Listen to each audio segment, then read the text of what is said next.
Hey family, compliments of the season to you. I'd like to introduce you to this delicious soup called Isapa soup. This brought back awesome childhood memories for me.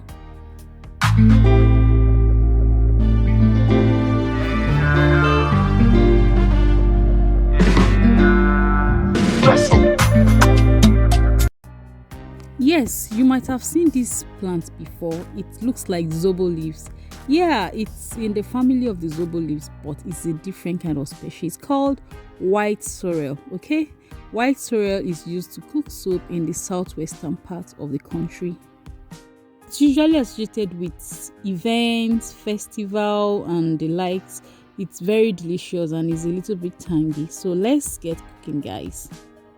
The first thing to do is to remove all the seeds, as you can see, and then I discarded this seed because I don't know what to do with them. Then the next thing to do is to blanch these veggies. Yes, you blanch it very fast because you don't want it to be too soft. Okay, so you have to do everything very fast. Pour in the hot water, then quickly stir. When you stir properly so that the hot water gets to every part of the sorrel leaves. Okay, so you're going to stir and you're going to change the water immediately so you can shock the plant with cold water. Okay, for this phase you have to do things very fast because this sorrel leaf doesn't have to be soft. Like, you won't enjoy it when it is very soft. Okay, it's supposed to be crunchy in your soup. So this is me adding more water so I can quickly shock it and the cooking process will stop. So after doing this over and over again, it's still going to be very sour, more like very tangy. You just don't worry. Add in some water and within 24 hours to 48 hours, you keep changing the water.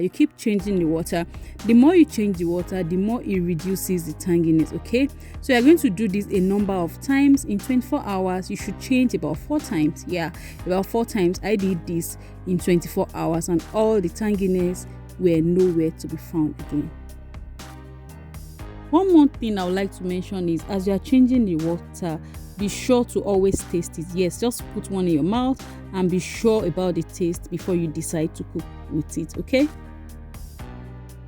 so make sure you are satisfied with the taste before you start cooking the soup. Okay, now to our ingredients. We are going to be using some locust beans, pepper and onions. You can use red onions.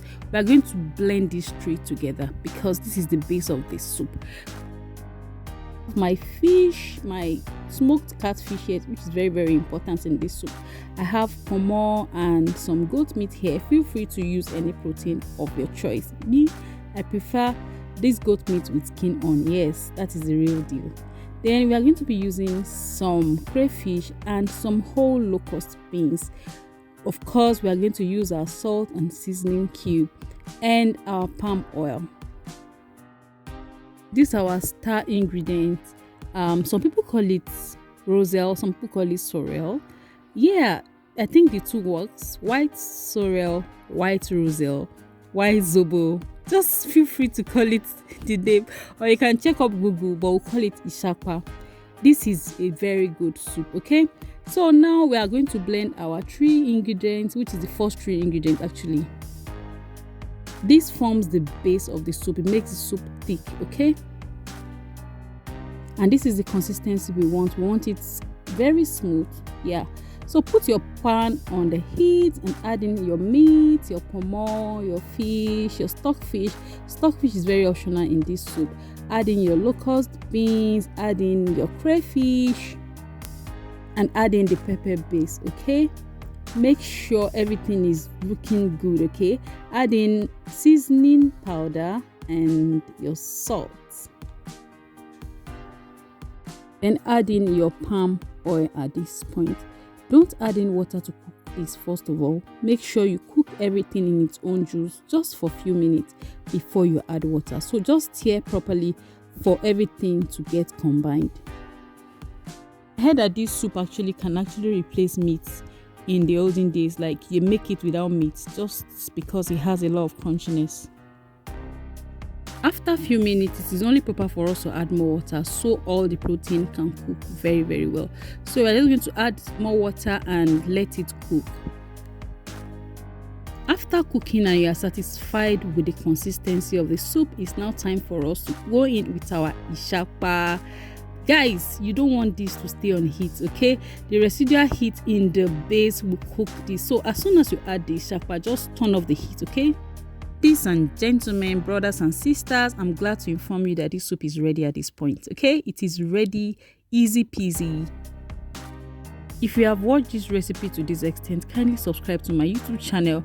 I'll be glad to see you join this growing family. Thank you so much for subscribing, and don't forget to turn off notification because I'd like to see you in my next video.